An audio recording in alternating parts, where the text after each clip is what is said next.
Chapter 3. Apollo and Daphne, Pyramus and Thisbe, Cephalus and Procris. The slime with which the earth was covered by waters of the flood produced an excessive fertility, which called forth every variety of production, both bad and good.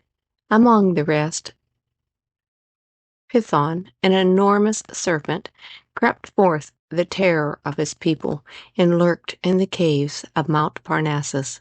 Apollo slew him with his arrows, weapons which he had not before used against any but feeble animals, hares, wild goats, and such game. In commemoration of this illustrious conquest, he instituted the Pythian Games, in which the victor in feats of strength, swiftness of foot, or in the chariot race, was crowned with a wreath of peach leaves, for the laurel was not yet adopted by Apollo as his own tree. The famous statue of Apollo, called Belvedere, represents the god after his victory over the serpent Python. To this Byron alludes in his poem, "The lord of the unerring bow, the god of life and poetry and light, the sun and human limbs arrayed in brow, all radiant from his triumph in the fight.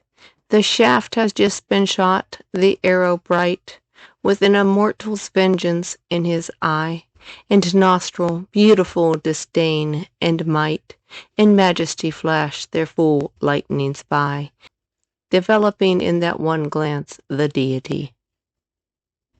Apollo and Daphne.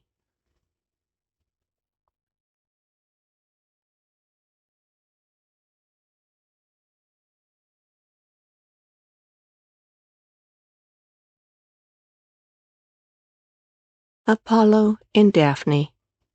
Daphne was Apollo's first love. It was not brought about by accident, but by the malice of Cupid. Apollo saw the boy playing with his bow and arrows, and being himself elated with his recent victory over Python, he said to him, "What have you to do with warlike weapons, saucy boy? Leave them for hands worthy of them.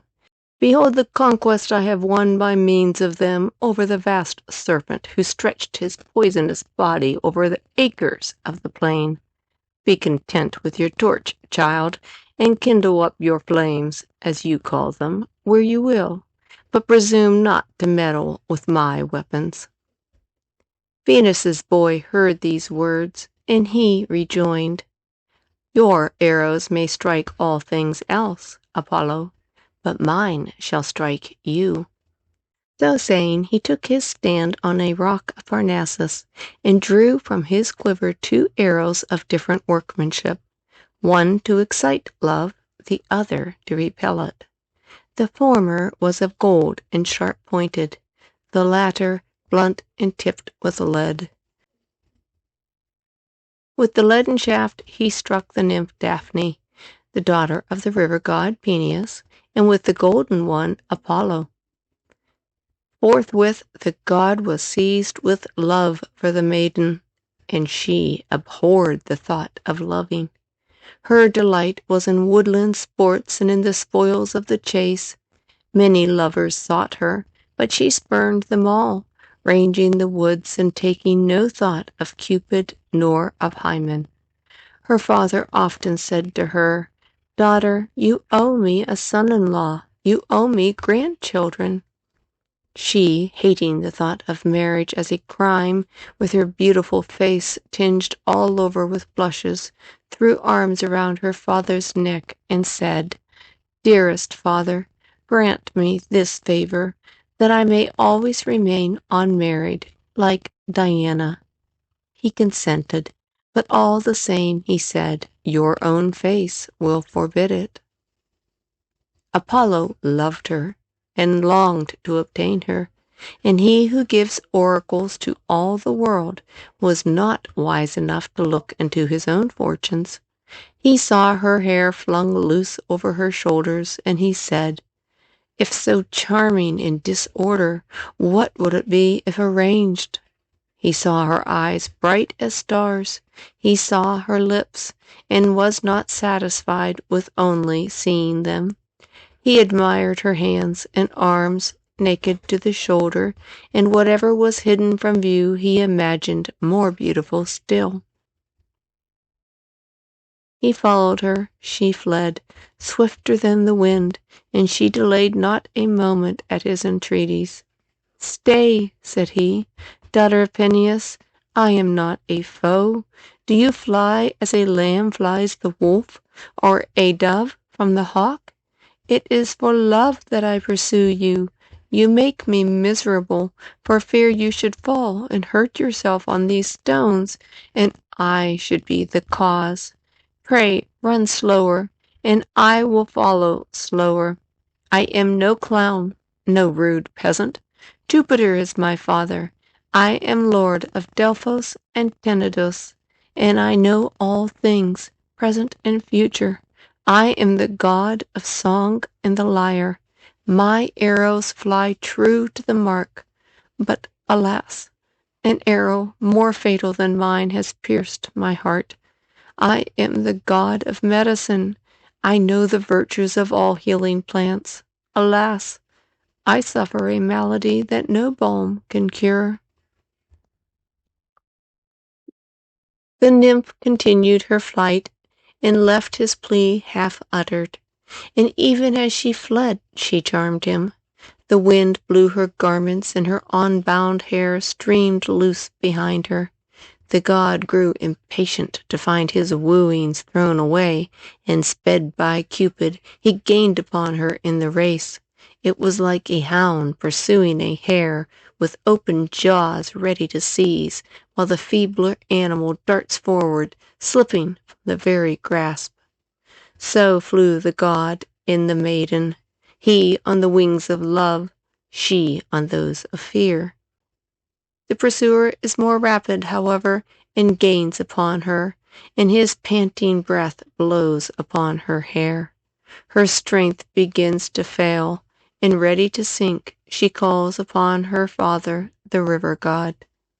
"Help me, Peneus! Open the earth to enclose me, or change my form, which has brought me into this danger." Scarcely had she spoken, when a stiffness seized all her limbs. Her bosom began to be enclosed in tender bark, her hair became leaves, her arms became branches, her foot stuck fast in the ground as a root, her face became a tree-top, retaining nothing of its former self but its beauty. Apollo stood amazed. He touched the stem, and felt the flesh tremble under the new bark.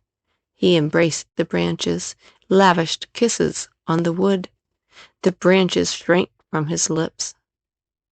"Since you cannot be my wife," said he, "you shall assuredly be my tree.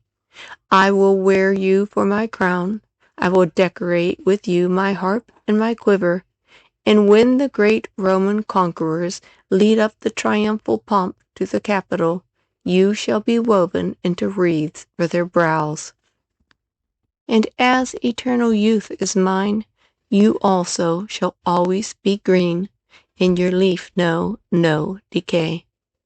The nymph, now changed into a laurel tree, bowed its head in grateful acknowledgment. That Apollo should be the god both of music and poetry will not appear strange, but that medicine should also be assigned to his province may. The poet Armstrong, himself a physician, thus accounts for it. "Music exalts each joy, allays each grief, expels disease, softens every pain, and hence the wise of ancient days adored one power of physic, melody, and song." The story of Apollo and Daphne is often alluded to by the poets. Waller applies it to the case of one whose amatory verses, though they did not soften the heart of his mistress, yet won for the poet widespread fame. Yet what he sung in his immortal strain, though unsuccessful, was not sung in vain. all but the nymph that should redress his wrong, attend his passions, and approve his song. Like Phoebus thus, acquiring unsought praise, he caught at love and filled his arms with bays.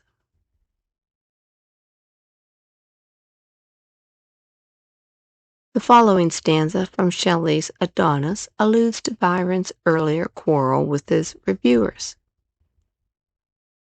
The herded wolves, bold only to pursue, the obscene ravens, clamored o'er the dead. The vultures, to the conqueror's banner true, whose speed where desolation first has fed, and whose wings rain contagion, how they fled, when like Apollo, from his golden bow, the Pythian of the age one arrow sped, and smiled. The spoilers tempt no second blow. They fawn on the proud feet that spurn them as they go.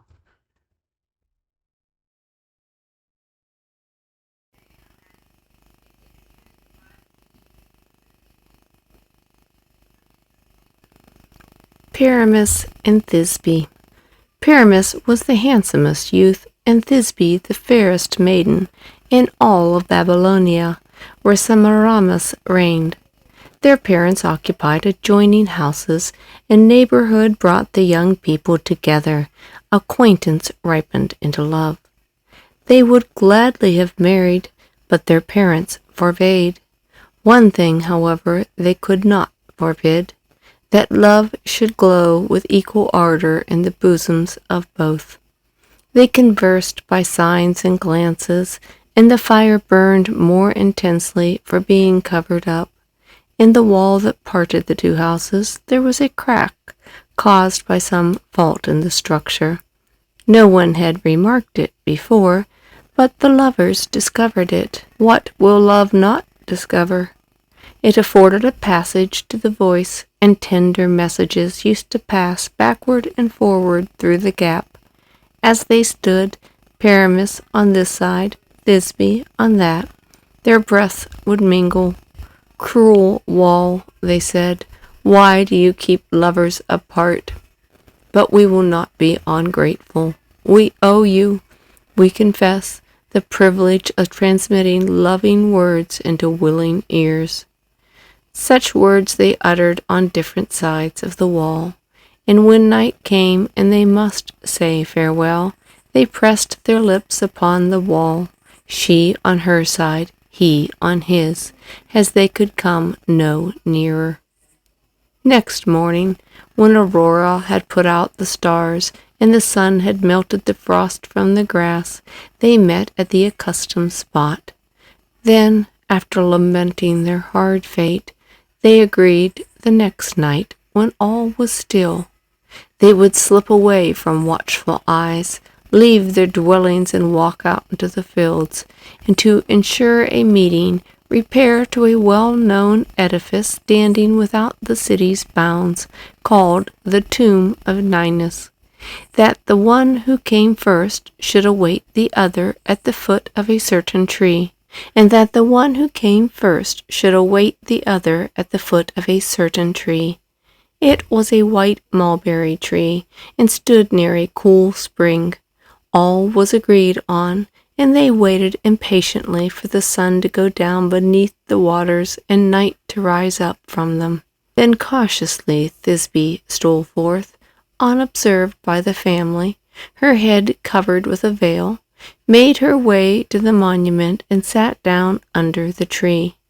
As she sat alone in the dim light of the evening, she descried a lioness, her jaws reeking with recent slaughter, approaching the fountain to slake her thirst.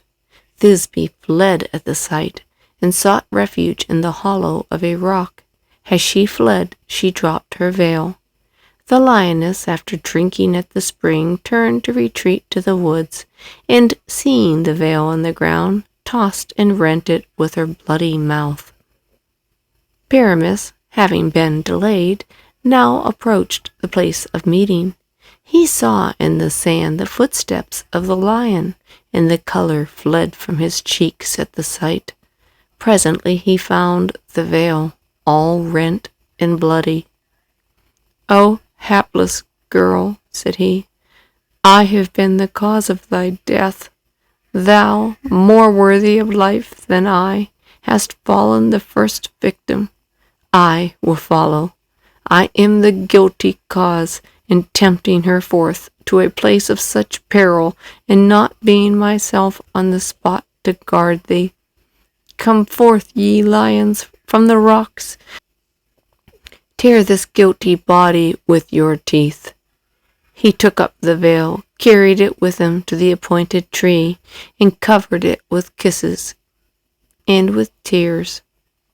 "My blood also shall stain your texture," said he, and drawing his sword he plunged it into his heart.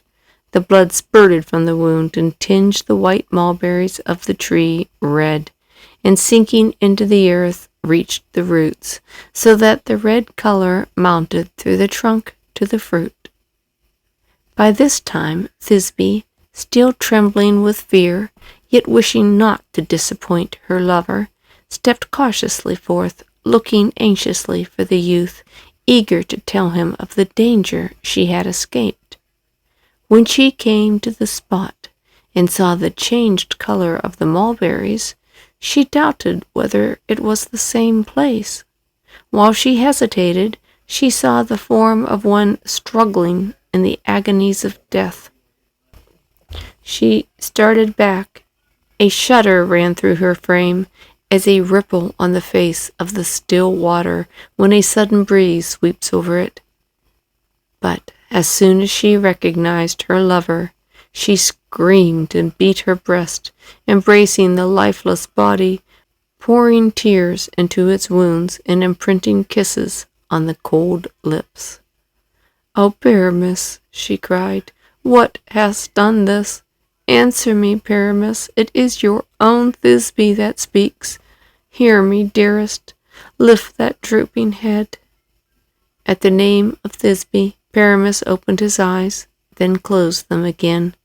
She saw her veil stained with blood, and the scabbard empty of its sword. "Thine own hand has slain thee, and for my sake," she said.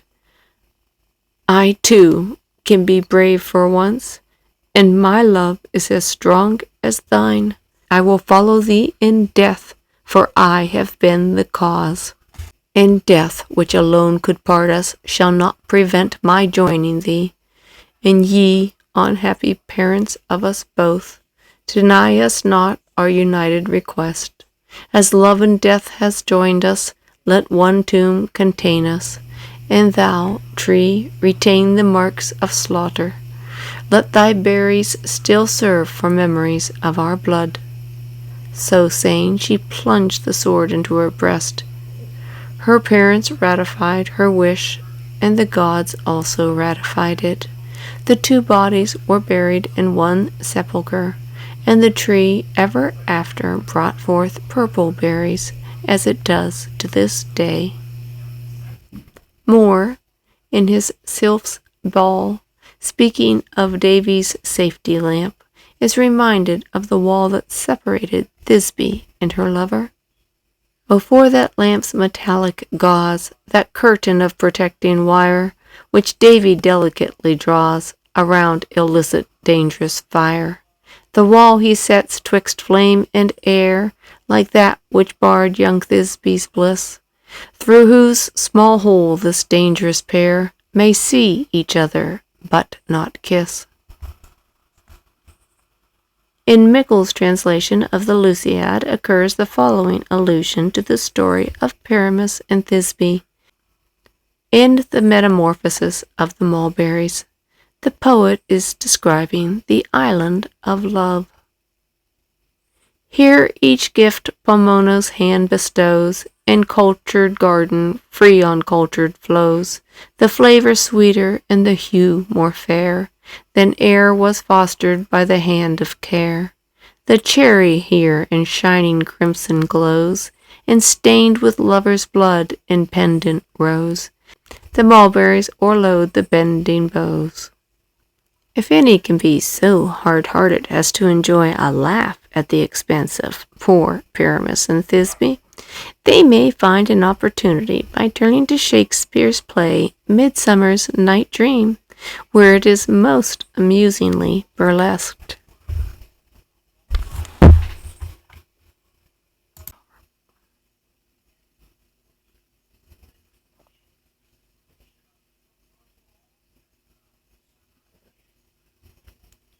Cephalus and Procris. Cephalus was a beautiful youth and fond of manly sports. He would rise before the dawn to pursue the chase.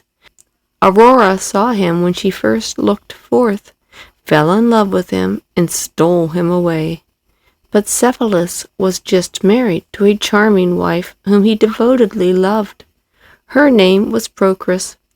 She was a favorite of Diana, the goddess of hunting, who had given her a dog which could outrun every rival, and a javelin which would never fail of its mark, and Procris gave these presents to her husband.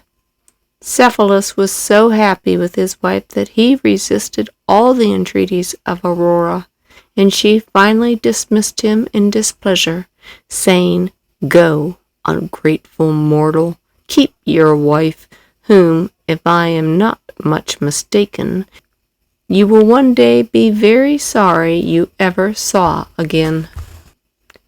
Cephalus returned and was as happy as ever in his wife and his woodland sports. Now it happened some angry deity had sent a ravenous fox to annoy the country, and the hunters turned out in great strength to capture it. Their efforts were all in vain. No dog could run it down, and at last they came to Cephalus to borrow his famous dog, whose name was Lelaps. No sooner was the dog let loose than he darted off, quicker than their eyes could follow him. If they had not seen his footprints in the sand, they would have thought he flew. Cephalus and others stood on a hill and saw the race. The fox tried every art. He ran in a circle and turned on his track, the dog close upon him, with open jaws snapping at his heels, but biting only the air. Cephalus was about to use his javelin, when suddenly he saw both dog and game stop instantly. The heavenly powers who had given both were not willing that either should conquer. In the very attitude of life and action, they were both turned into stone. So lifelike and natural did they look, you would have thought, as you looked at them, that one was going to bark, the other to leap forward. Cephalus, though he had lost his dog, still continued to take delight in the chase. He would go out at early morning, ranging the woods and hills unaccompanied by anyone, needing no help, for his javelin was a sure weapon in all cases. Fatigued with hunting, when the sun got high, he would seek a shady nook where a cool stream flowed, and stretched on the grass, with his garments thrown aside, would enjoy the breeze. Sometimes he would say aloud, "Come, sweet breeze, come and fan my breast. Come and allay the heat that burns me." Someone passing by one day heard him talking in this way to the air, and foolishly believing that he was talking to some maiden, went and told the secret to Procris, Cephalus's wife. Love is credulous. Procris, at the sudden shock, fainted away. Presently recovering, she said, "It cannot be true. I will not believe it unless I am myself witness to it." So she waited with an anxious heart till the next morning, when Cephalus went to hunt as usual. Then she stole out and concealed herself in the place where the informer directed her. Cephalus came as he was wont when tired with sport, and stretched himself out on the green bank, saying, "Come, sweet breeze, come and fan me. You know how I love you. You make the groves and my solitary rambles delightful." He was running on in this way when he heard, or thought he heard, a sound of a sob in the bush. Supposing it some wild animal, he threw his javelin at the spot. A cry from his beloved Procris told him that the weapon had too surely met its mark. He rushed to the place, and he found her bleeding, with sinking strength, endeavoring to draw forth from the wound the javelin, her own gift. Cephalus raised her from the earth, strove to stop the blood, and called her to revive and not to leave him miserable, to reproach himself with her death. She opened her feeble eyes and forced herself to utter these few words. I implore you, if you have ever loved me, if I have ever deserved kindness at your hands, my husband, grant me this last request. Do not marry that odious breeze. This disclosed the whole mystery, but alas, what advantage to disclose it now? She died, but her face wore a calm expression, and she looked pityingly and forgivingly on her husband when he made her understand the truth. Moore, in his legendary ballads, has one on Cephalus and Procris, beginning thus. A hunter once in a grove reclined, to shun the noon's bright eye, and oft he wooed the wandering wind, to cool his brow with its sigh.